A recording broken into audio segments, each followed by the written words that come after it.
Hi there, you are listening to the Guitar Speak podcast. My name is Matt Wakeling, and this is the show I produce in Sydney, Australia, where I speak to leading guitarists and guitar figures from all around the world. Thank you so much for joining me for episode number 151.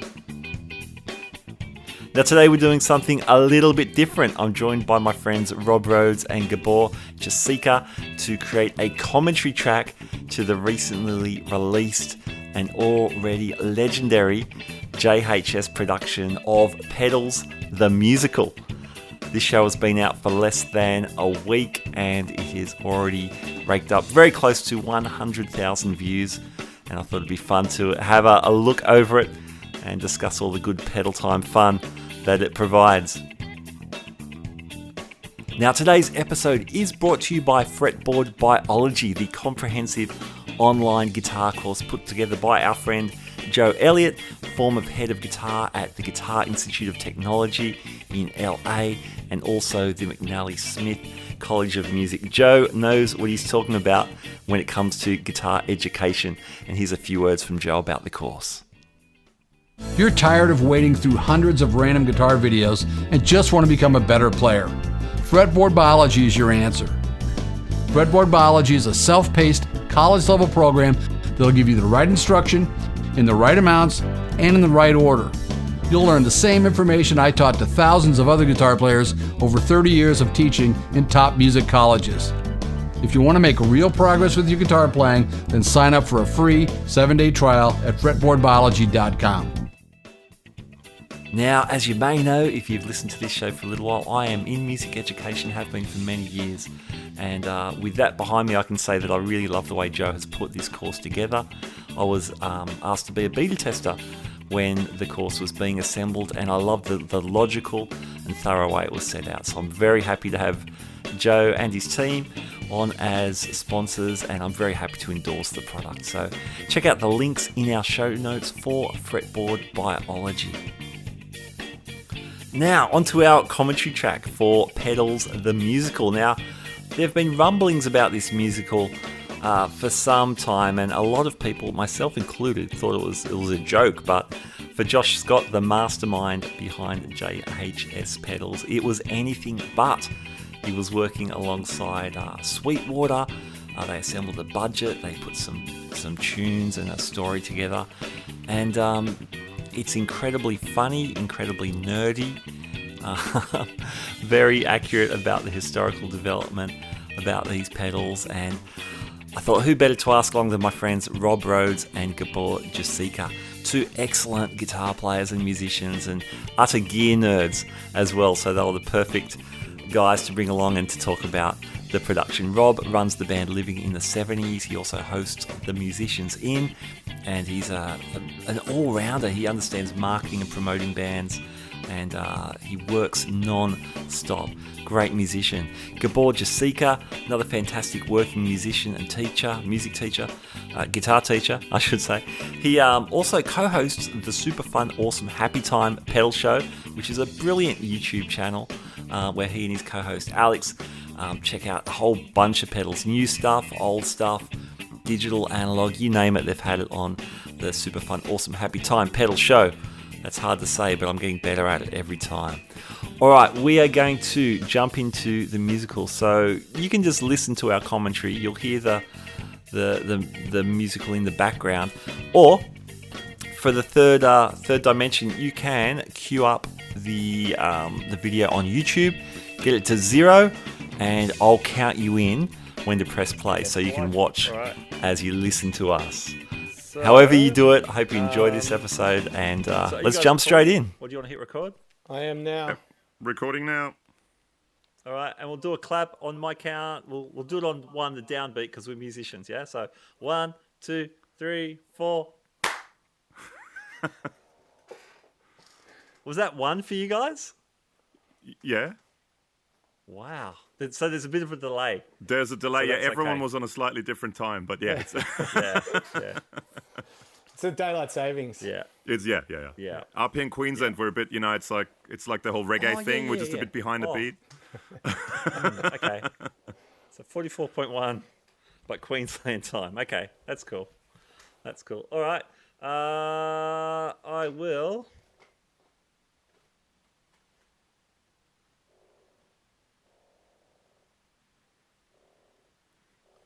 Okay, I'm presenting a tab. Can you see now the Oh, YouTube? Jesus. That thing is loud. What's Oh, that? yeah, I can see it. Me? Yep. Yep, I can see it. Okay. And I'll just play it just so we can check the audio a little bit so it's not blowing our heads off.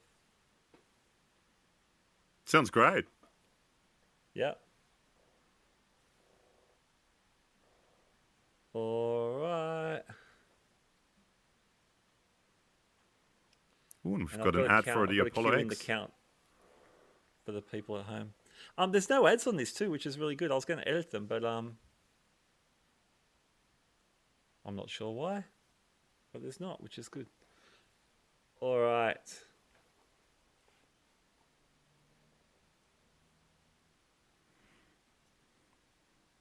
Okay, we'll have to chat without seeing each other for a second. All good? I can see everyone. All right, Yeah, me Rob. too. Oh, can you? Oh, wow. Oh, probably because I'm presenting, I can only see. That's okay. All good. All right, here we go. Rob and Gabor, welcome to the Guitar Pedals, the musical commentary on the Guitar Speak podcast. Hey, Matt. Hey, Matt. Thanks for having me. Yeah, it's great to be here. Yeah, nice to catch up with you guys. Yeah, we've bumped into each other. Mainly Rob through the Musicians Inn, which is your online COVID get-together weekly. We're recording this in March 2021, so things are looking slightly more positive here in Australia. What have you guys been up to? I'll start with Rob. What's happening with your gigs?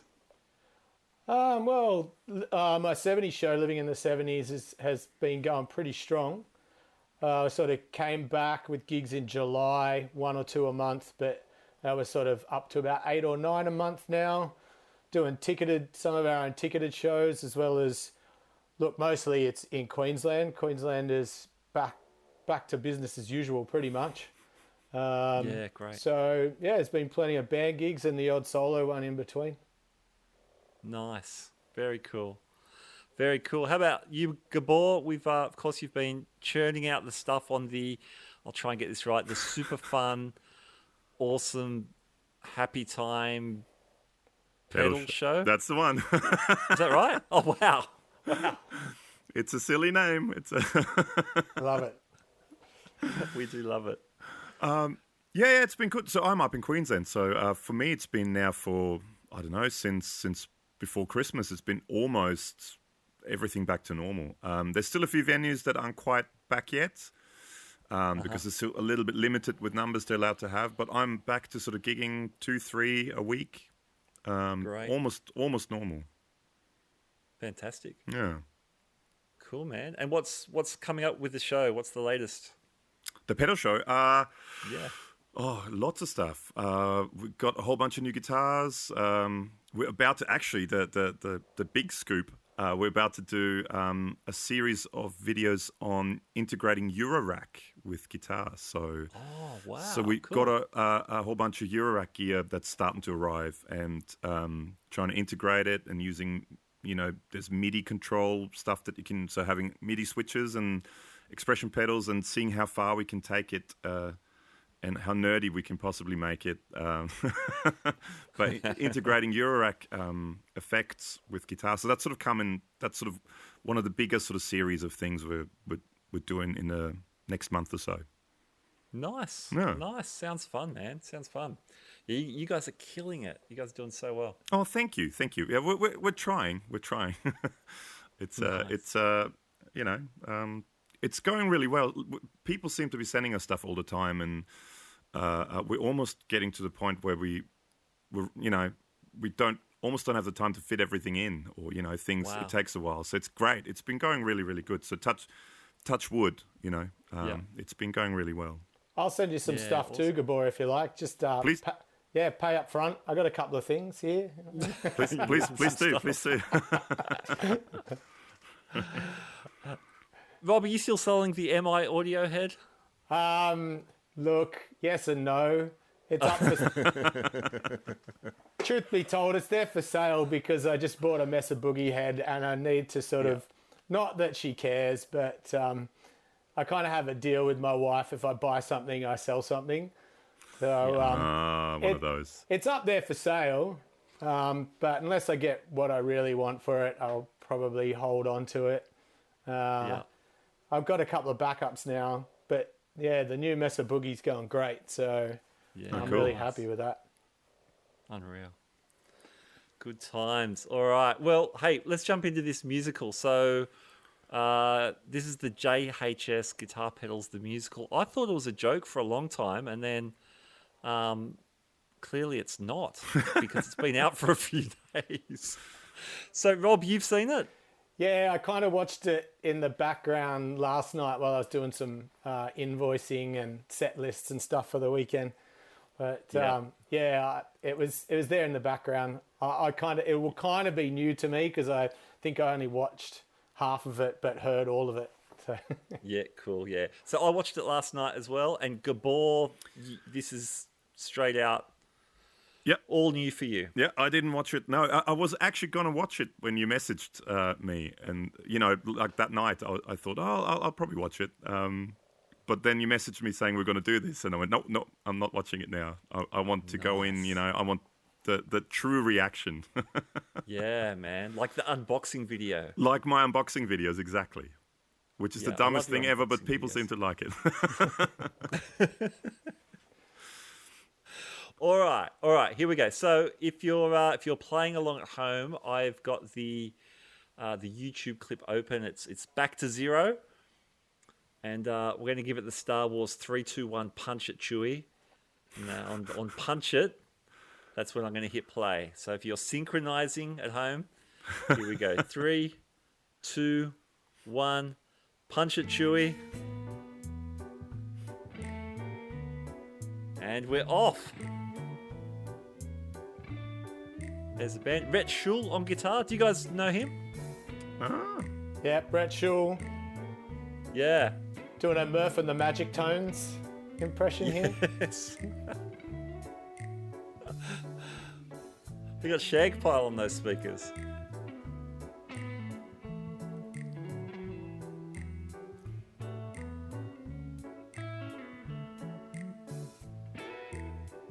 So it's kind of like the pre-show overture kind of thing. Yeah. It's a bit of a sort of Pink Panther kind of vibe. Yeah, it is. The scene, Nashville, Tennessee, the year 1960. Nashville recording engineer Glenn Snoddy is tracking Marty Robbins' soon-to-be radio hit, Don't Worry. But something goes wrong. There's a transformer malfunction in the recording console. In the middle of the recording, the guitar track is replaced by something unnatural. Naturally, Snoddy edits it out and re-records the guitar. Actually, I think we're going to keep it. Say what now? Hey, Rhett, listen. People are wanting this sound everywhere. How can we give it to them?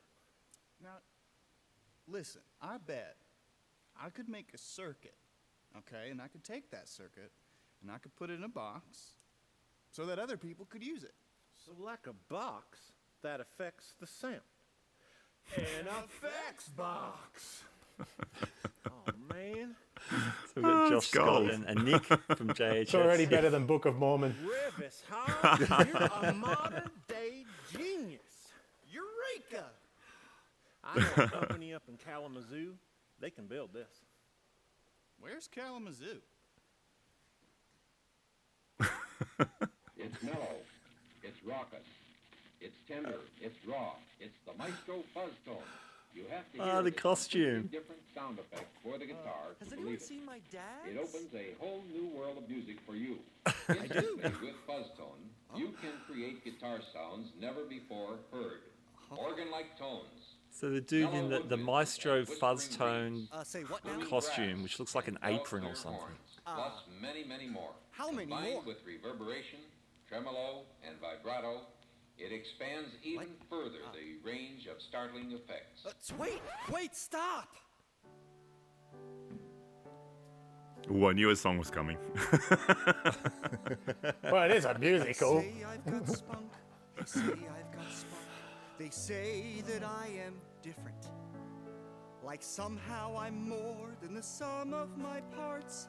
I can be a guitar, but I'm also a horn, I'm also a saxophone, maybe a trumpet and a dash of cello. And still, it's why I was born. I think Josh Scott wrote all the tunes as well. Mistake, a transformer that blew, or do I have a destiny entirely new? I was almost a failure, a box on the shelf, a brand new invention, a genesis unto myself. 'Cause I am the first, a brand new attraction, the reason Keith Richards can't get satisfaction. And still, it's why I was born.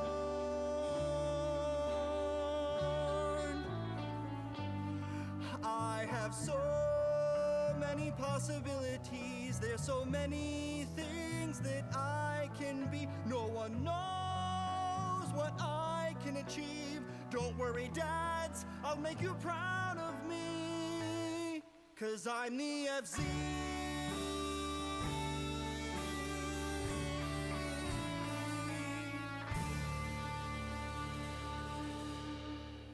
Beautiful. Well, technically, That was I'm gorgeous. the FZ1. The year is 1965, Denmark Street, London. We find Gary Hurst sitting at his workbench in the back of Macari's musical instrument store. Maestro this, maestro that. What's all the fuss about? Snotty and Hobbs must be chuffed. I mean, it can't even sustain a note properly. Short-winded hunk of metal. It looks like a right dog's dinner. I can do better. You may not be the first pedal, but you're going to be the best. I'll make you fuller, bigger, more attitude. And Bob's your uncle. Now that's a pedal. This little beauty was no accident. Maestro, meet the big bad tone bender. Yo, I'm a bad man, pedal, and the OG box of rock. Ah, that was meant to be an English accent. Okay, cool. I'm the new and improved. Boy, I'm much better than you, so you better step aside. Better yet, running high. We've kind of gone Hamilton. Sustain. I hold notes that blow your brain. Sound so good that it's profane. Drive the engineers insane. People saying that I'm great. Truly the art of the state. You just got onto the scene, but you already late. Woo, sick burn. Yeah. Brett's That's a killing cool it. tone. Yeah. He's a fuzz dude. Hey, Rhett's into it. I'm the tone bender jammed with the runs and bed compare.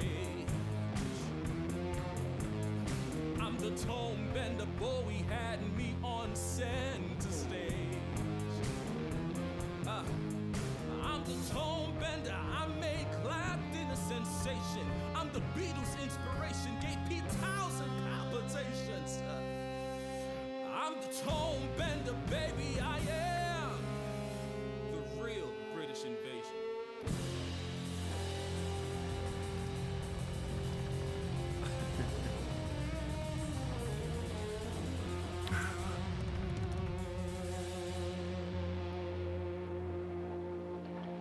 That's a killer tone. Have you guys been into tone bender fuzzes?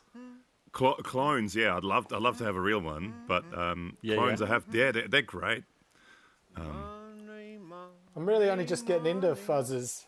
Like, it's so hard in a live band situation to make them work. Yes. You got to build the band around the fuzz. The fuzz needs to be, yeah. 1966. The man, Ivor Arbiter. He's not an inventor. He's not even a guitarist. Nonetheless, he's about to change the face of pedal history forever. It reminds me, speaking of Book of Mormons, like, have you seen it, Hannibal the Cannibal? Is it Hannibal the Cannibal? That the same Hannibal the South the Park guys musical? did? Or Hannibal the musical, yeah. Cannibal, yeah. That's Cannibal the Musical. That's what it was, yeah, or something like that. Okay. It reminds me of that. Just similarly good acting. But it's gold. I love this. This is fantastic. Something different. People need options. Maybe How's the accent? 2 or 3 The accent is different colours. fantastic. Yeah. Some Oz little notes. Yeah. What a face. Did somebody call for a face? Well, thank you, Mr. Arbiter. Of course, the fuzz face. Ask David Gilmore, who's his main squeeze. Ask George Harrison if I'm just a tease. Ask Jimi Hendrix why he chose me. It's easy. I'm smoking hot. Everybody loves this face. Honestly, what's not to love? Everybody loves this face. I'm the visage you've all dreamed of. I've got style. I've got class. I've got 3 fuzzes. My first one was a fuzz face circuit, and man, I love it, but it is hard to work live. It is hard for it to cut and to sit in the mix the same way an overdrive or a distortion would. Oh, I was about to say there's no fuzz in that song, but there it is. Here it comes, yes. And he's got your favourite shaped guitar too there. Yeah, I think that's a Novo who's playing. Yeah. I love those Novos, they look awesome. Who cares? I'm a catch. Call me a cab, ladies, I'm taking it home. I've got style. I've got class. I've got charm coming out of my nose, and everybody loves this face. I'm unique. She's unique. Magnifique. I'm the utmost in beauty and grace, and everybody loves this face. They're good tunes. Great tunes. Huh. I'm guessing that was Very the Germanium. musical. Los Angeles, California, 1966. For engineer Brad Plunkett, it's a normal day in the lab. But guitarist Del Casher... It was a female singing, so yeah, Germanium, but more unpredictable. Controversial. Whoops, sorry. I wonder what that song would sound like with the silicon fuzz face costume. Unfortunately, what follows is an iconic case of misunderstanding. Yeah, it's for guitar. No, I know it sounds like a trumpet, but it's for guitar. You want a what now? Yeah, sure. Why don't you just slap his face on it and call it the Clyde McCoy Wah-Wah? Oh, wait, no. Just kidding. Hello? Hello? It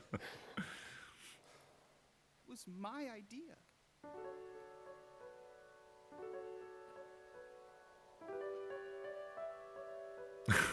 The outfits are great.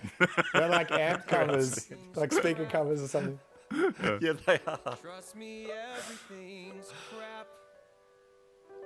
Oh, don't look so surprised. People, open your eyes because everything's crap. I'm a fraud and a clown. I'm the not real McCoy. So no wonder I'm down. Life's a big old killjoy. Everything's crap. Say it, everything's crap.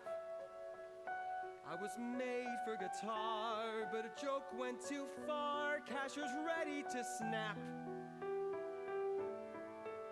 There's no point to my life. It's all heartache and strife because You're actually selling out all over the world. really,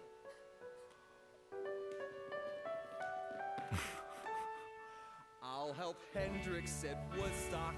Frank Zappa loves me. The Yardbirds and Cream, they just can't get enough of me. Will my wall really carry musicians to glory? Will my wall really make such a change in this story? As I stand here aghast,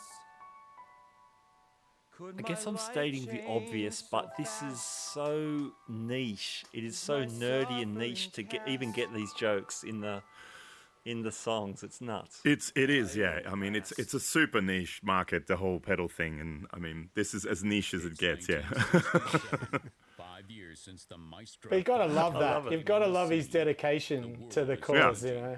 Gas is 33 absolutely. cents a gallon. Colored television has become commonplace, and PBS officially launches with the support of viewers like you. At the same time, naval engineer Roger Mayer takes a risk that may just... Now there's a fuzz that works live. Yeah. Cuts through. Excuse me, sir, can I have a minute of your time? I'm about to go on stage. You got 10 seconds. Great. 9. I want to show you something. Someone who could change your life. Mr. Hendricks, meet Octavia. Octavia, say hi. Hi. She's iconic. Freak. She's intense. Don't worry, she ignites. Pause for effect when she's performing for a crowd.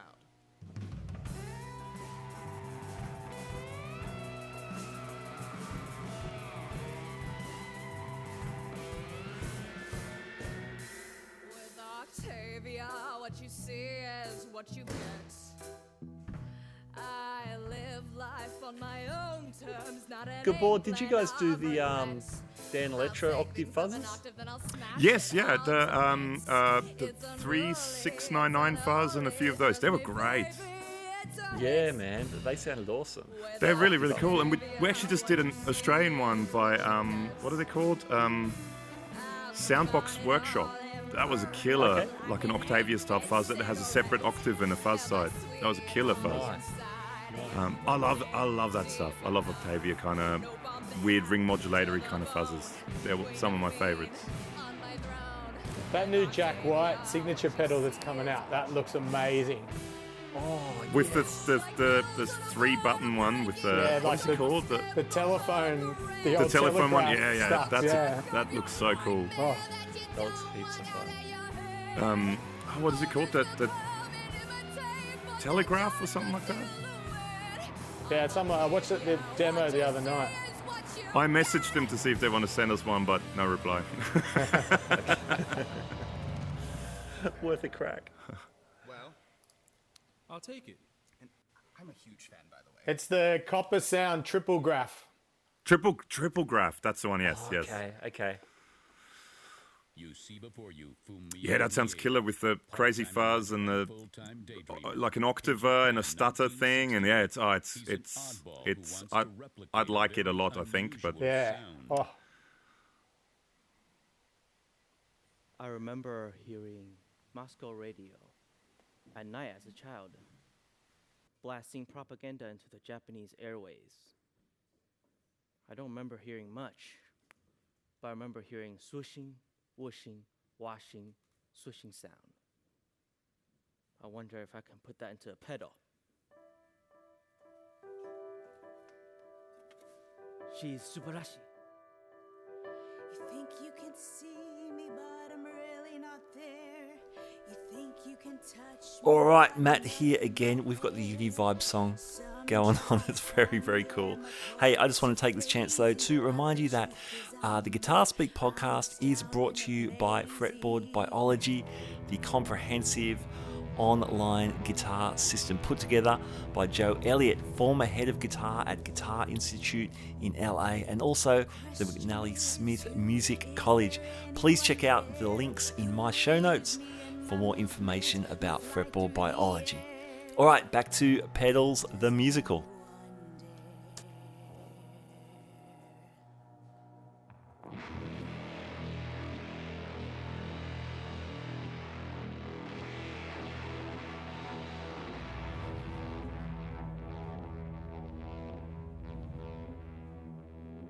Don't be scared, Jimmy James.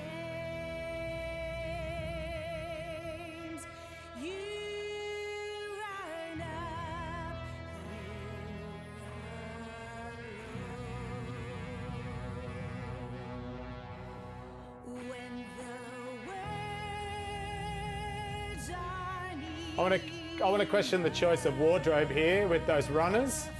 I don't think they're period correct. It's just me being picky. Nah, not good enough now. Not good enough. That's it.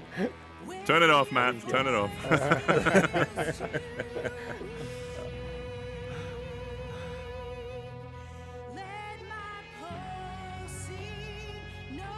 Also got some questionable guitar lip syncing here.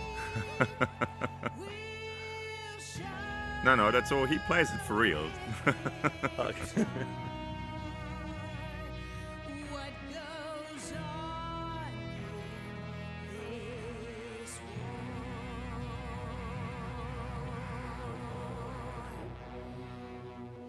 That's a great line for the uni vibe. Yeah. When your voice is too weak, let my pulsy voice speak. Again, it's a strange effect to get to cut through in a live, like a big live band situation. Yeah.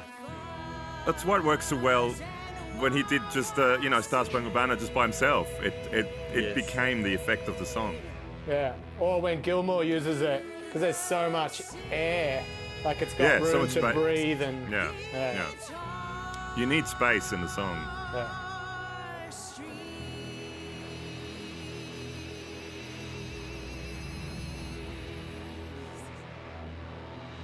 I like how the fuzz face and the wah are back on stage now. Yeah. Ah, yes. For the authentic Hendrix signal. Now, will Rhett have it before or after the wah? Oh yeah, I wonder if that's the pedal order. Good point. Good question. Or is he using the HX stomp? Yeah, probably. It's all fake. It's all digital effects, man. It's all from a Spider Mark III. Yeah. Oh, yeah. New York City. A decade is almost over. I think of Hendrix though, like almost always a power trio, so there's a lot of room for the guitar to rock and roll. to dig it in a big sort of band thing. Yeah, it's hard to get them to it. Again, I've got a Univibe, a digital one programmed in one of my sounds, but I kick it in every now and then I just turn it off after a couple of bars. Yeah.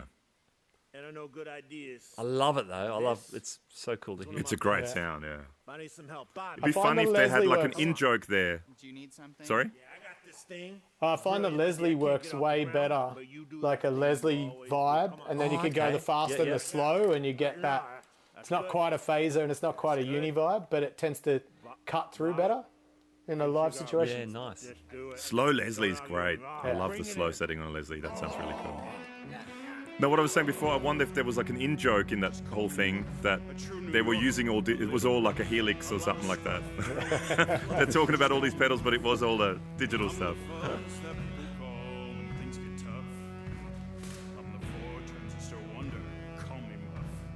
I think I saw a behind the scenes with Rhett Schull and Josh Scott as well, where they're running through the rigs, so that'd be interesting.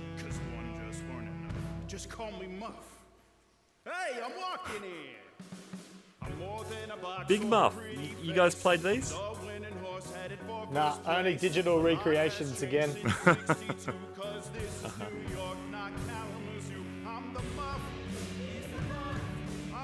I never got along with Big Muffs. I never got along with them. I don't know.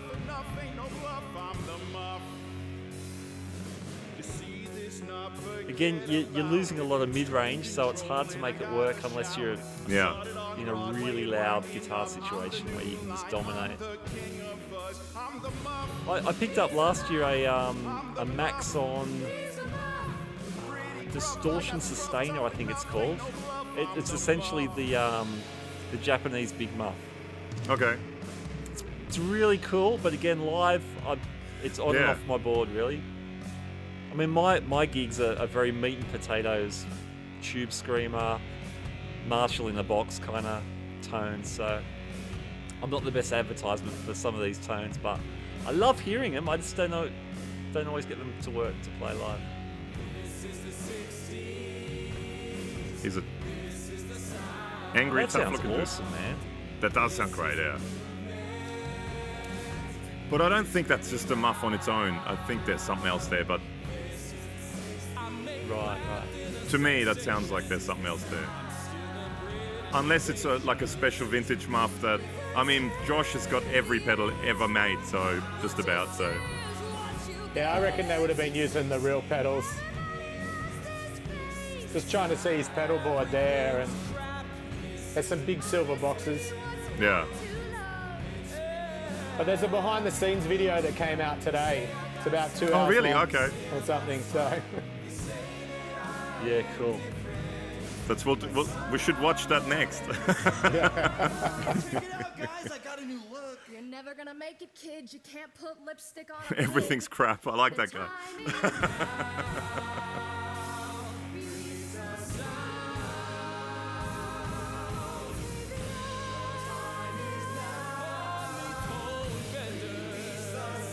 So the Maestro's got a new enclosure.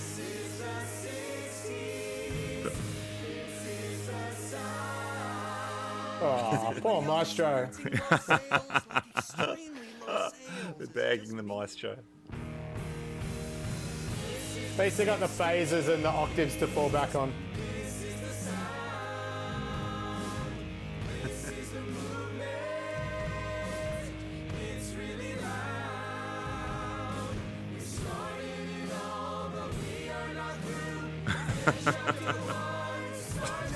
Oh. Start chapter 2. Start chapter 2. Start chapter 2. Start chapter 2. If you really like this episode tonight, and remember to be sure that you subscribe. Click on the bell icon. All right, there's the hint for the sequel. Of every future episode until the end of time. That ends our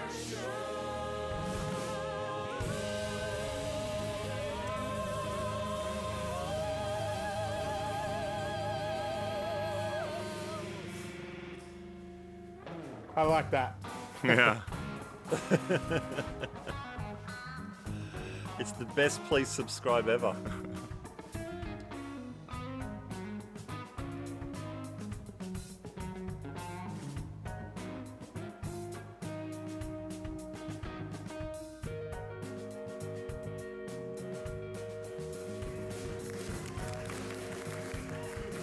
Oh, sequel. I want a sequel, that's for sure. Yeah, 70s. Come on. I want to see the MXR flanger and the Phase 90 and... The Metal Zone.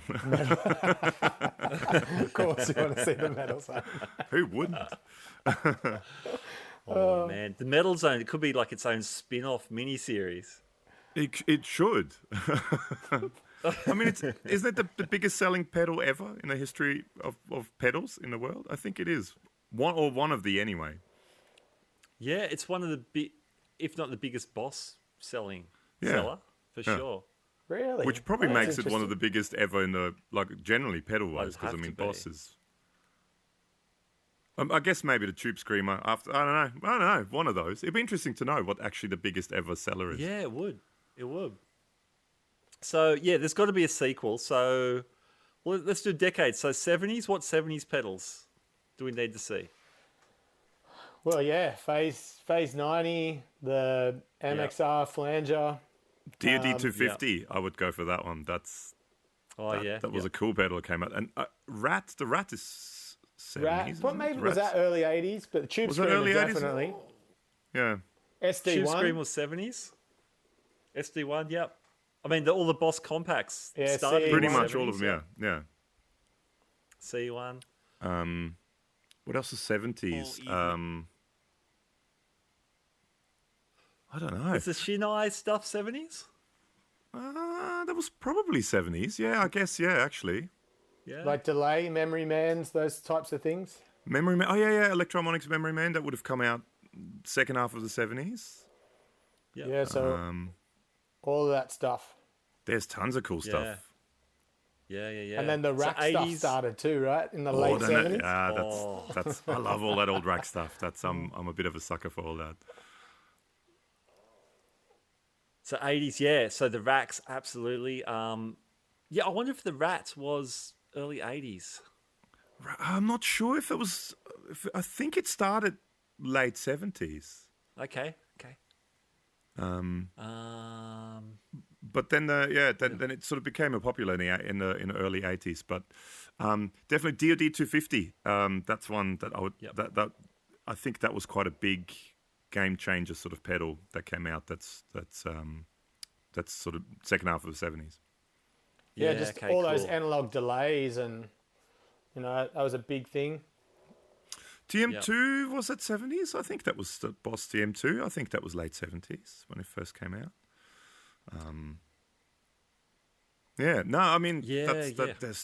There's too much to name. That's a problem. The only problem is then as you come into the 2000s and stuff, then it gets ridiculous with the amount of stuff that came out. But the boutique. We'll have to do a 24-hour musical, going through first boutique pedals. They can argue about that, but I always thought it was full tone.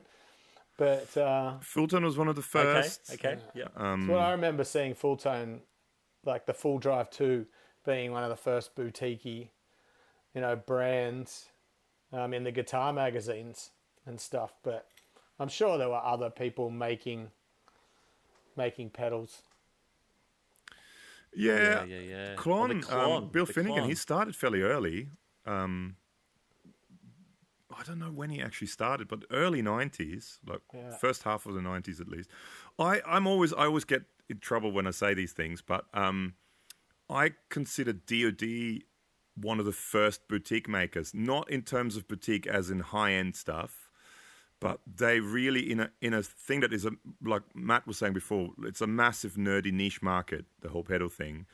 They were like the niche of the niche market. They with all the grunge pedals and the death metal pedal with weird graphics and the knobs with names on it that made no sense whatsoever, and you had no idea what they did. Yeah. And they started that in sort of 94, and thinking way outside of the box. They were. Yeah. I'm a massive DoD nerd, and you can watch a lot of videos on DoD pedals on my channel.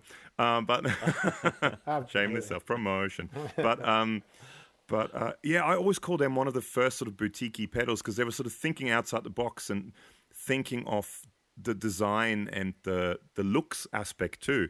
And I mean, nowadays, that's such a huge part of pedals, the visual of it, the design of it. Yeah. Hey, do you guys remember your first pedal? Yeah. Yeah? Well, the first pedal I was given was a DS1. That's I was given, but the first pedal I bought myself was the Zoom 505. Yes. Which I still think is one of the coolest things ever. So you're so young, man. You're so young.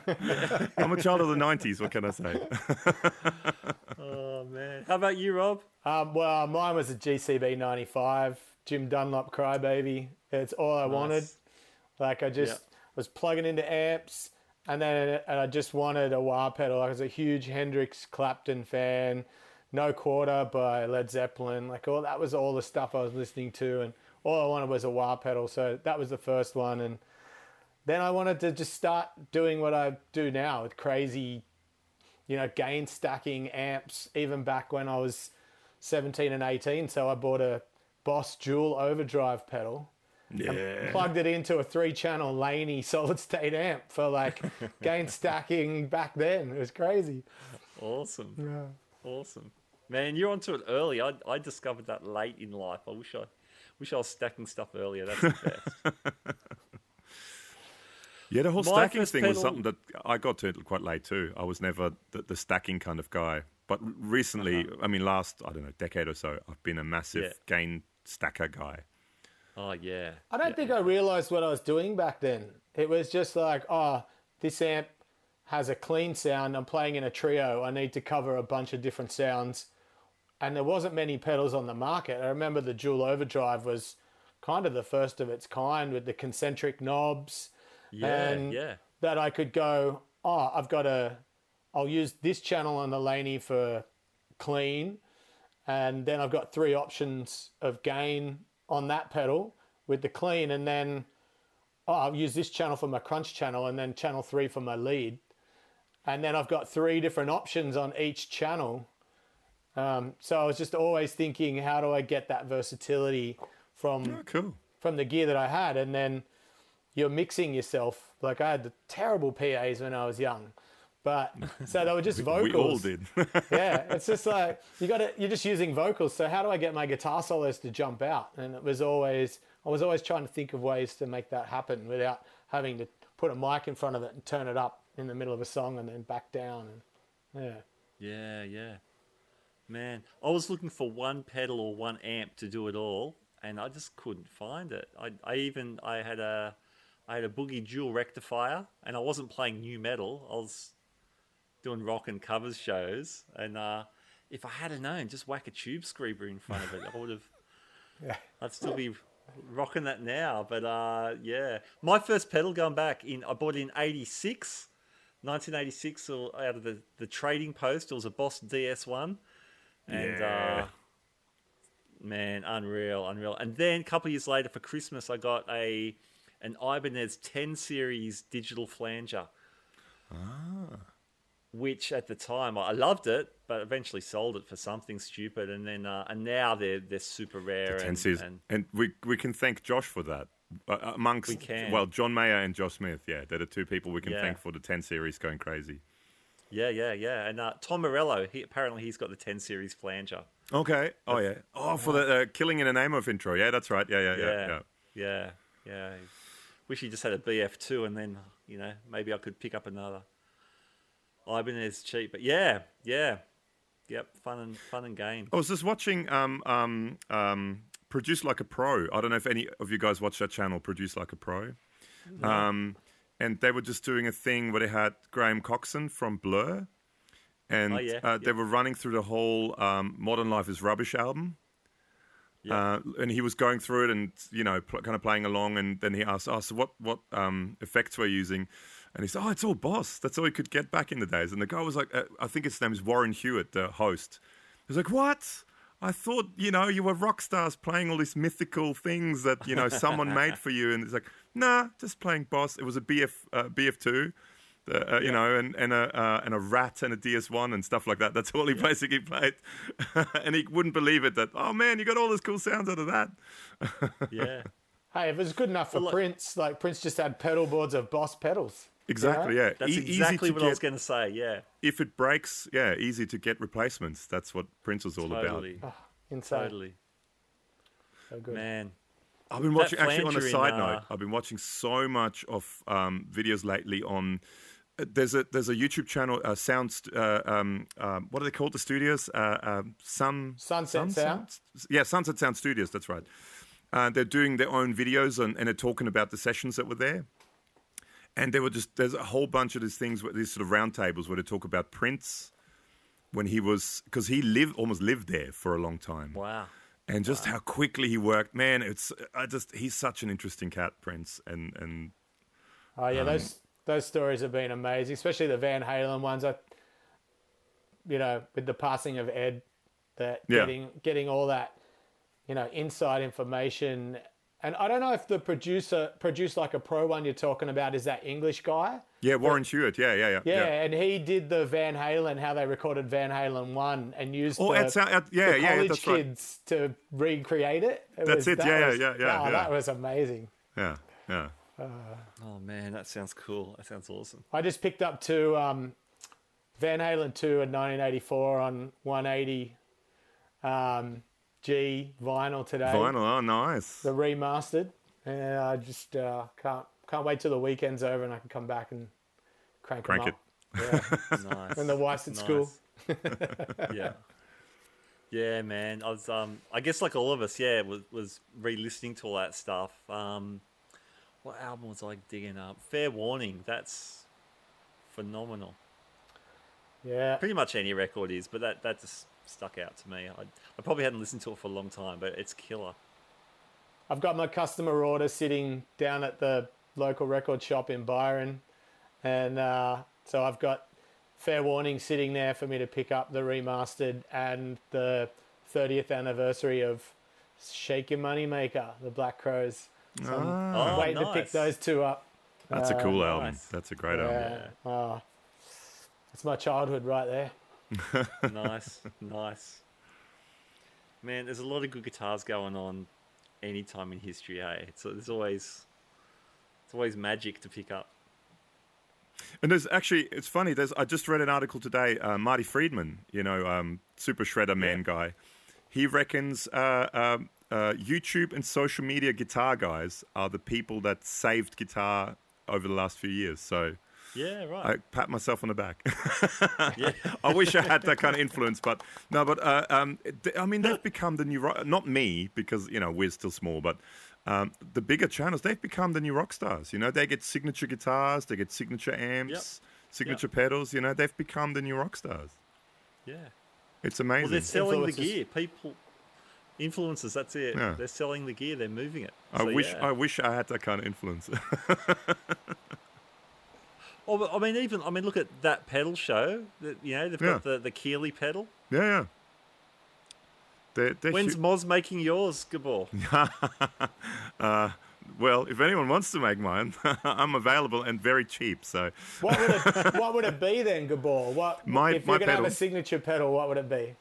We were actually just talking about that with Alex not long ago. What we would make, and for me right now, we were just saying before fuzz. I've been really going through a fuzz phase, not face, but phase, a phase of fuzz. So it would be some sort of a big, massive wild fuzz, and I always need a kind of whammy pitch shifter thing in my life. So there would be some sort of a whammy kind of thing attached, and maybe some sort of a delay. So maybe kind of like that Jack White triple graph or whatever it's called. Something similar to that, but my take on it. I think that would be something along those lines at the moment. I think you're describing a 505. Or a Zoom. Well, the Zoom Gabor. That's the next thing. That could be it. And what's on Alex's side? Because you got to have the dual thing. Alex was doing a fuzz and a compressor. I think it was something kind of a bit. I don't know. He actually thinks about this stuff. I just say what comes out of first thing that comes into my head. Oh, that's cool. He's the more straightforward guy. I do weird sounds. Nice. Well, you need the yin and the yang. That's perfect. Yeah. Well, yeah. Cool. Hey, fellas, thank you so much. This has been it's fun. It's always lovely to catch up with you guys, and yeah, likewise. I think it was for a good cause tonight. Checking Absolutely. out the pedal show. Yeah, no, that was a lot of fun. Thanks for having me, Matt. Yeah, thanks for having me. Oh, pleasure. And we spoke all over it, so we'll have to listen to it again and hear what they're saying. But that was cool. And I hope they do a sequel. We might have to reconvene. That sounds like a great idea. 70s are in my wheelhouse, absolutely. Yeah, definitely. They should definitely do it by decades. I think it would be great. Yeah, I think that's what they're hinting at. Yeah, I can imagine there's a lot of work that went into that. So it's not something they're going to do every week a different decade. But it would be cool to. I'd be totally up for that. Yeah, cool. All right, well, stay tuned. We'll and stay subscribed as they sang to us. Yes. Subscribe and hit that bell notification for And that in song, that's just perfect. That's no better way. Good luck. All right, cool. Thank you, guys. We'll talk soon. Awesome, man. Thank you. Thanks, take Matt. Care. All right, there you go. Pedals, the musical commentary track. I hope there are some sequels. If there is, we might jump in on this again. It's been really fun. Hope you've enjoyed it. Hey, thanks again to Fretboard Biology for sponsoring today's program. Please check out the links in our show notes. And my great thanks to Rob and Gabor. I'll leave some links to their endeavours as well. If you want to check them out more, I encourage you to do that too. All right, my name's Matt Wakeling. Thank you so much for joining me on the Guitar Speak podcast, and I'll catch you next time. Bye now.